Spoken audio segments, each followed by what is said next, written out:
So for my wife's birthday, my daughter made a wonderful dessert, and this inspired this poem. A trifle.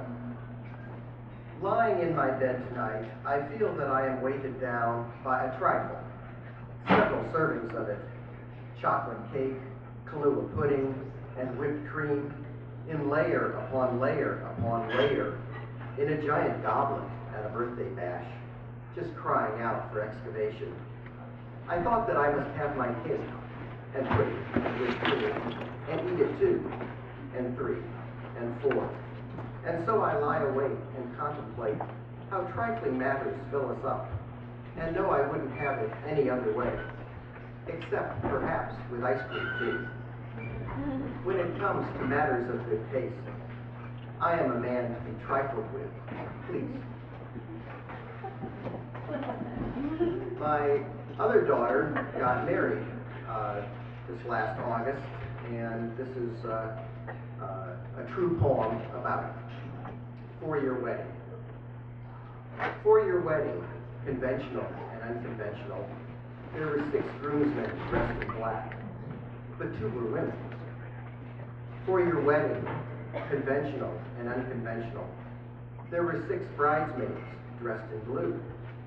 4 were svelte and smiling, and 2 were heavy with their fruit and smiling more.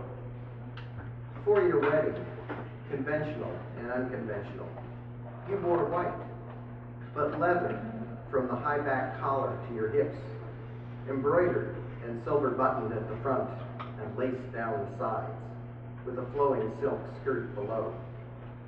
For-year wedding, conventional and unconventional, the flowers were rosebuds of blues, but wooden, to last almost forever, like your bond. Some of you may know that my father was one of the anatomy donors several years ago. So this last series of poems is about him. Dear Dad, on TV, I watched another father pass with his grown child close to hold his hand. But you left suddenly from the nursing home, the ambulance to the hospital not really needed. The doctor called to tell me you were dead. Upon arrival, nothing they could do. So I came, but did not feel compelled to hold your hand. Just gazed upon the husk from which the you had fled. Donor. My father thought there was no afterlife, what with all the contradictions he proclaimed, like if you died an old man and were your old man's body, what would your young wife say, she who had died young? And if you had 2 or 3 wives, through death or divorce, did you spend eternity with the last one, or were you all expected to go on together? And if you died young, could your children be older? How could anyone tell who was who? And can your dog come too? In any case, he thought that he would have no further need of his old and tired body once he died, and might as well let someone else make whatever use of it. Teaching soon-to-be physicians appealed to him, for he had been a math professor years before. It might help future patients. Best to cut a dead one than a live one first. Precious metals. Some dig for silver, some for gold, but those engaged in excavating your legs were delighted and surprised to find the knee replacements still gleaming. I'm told it was the high point of anatomy lab your year. Anatomy Donor Memorial Service, 2013.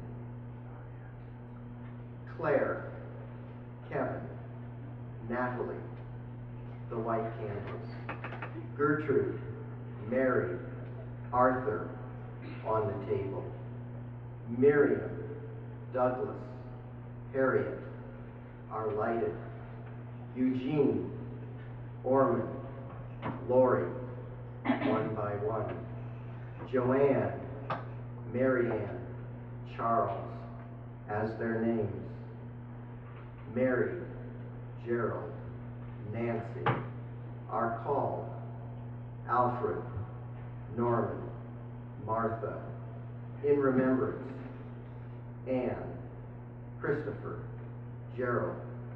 ingratitude, Mary, Raymond, Helen, this year's donors, Charles, Therese, Eva, silent teachers, Anne-Marie. But your name, Leonard, Leonard, Leonard, still echoes, Leonard, Leonard, Leonard, in my chest, Leonard, Leonard, Leonard, from a time before. Little explanation on this last poem, which is entitled Pebbles of Remembrance. It's a Jewish tradition to place pebbles on the gravestone when visiting a grave. Also, Yizkor is the memorial service, remembrance service at Yom Kippur, and Pesach in Hebrew is Passover. Pebbles of remembrance. I have not placed a pebble on my mother's grave. She lies far away, wrapped in a shroud, on a hillside in Israel. So at Yom Kippur and Yizkor, as well as at Pesach, I voice our people's hope next year in Jerusalem. I have not placed a pebble on my father's grave. He has none. His ashes are scattered. Perhaps some float on the winds. So wherever I lay a pebble down on the ground, it may suffice. Perhaps some of him is here.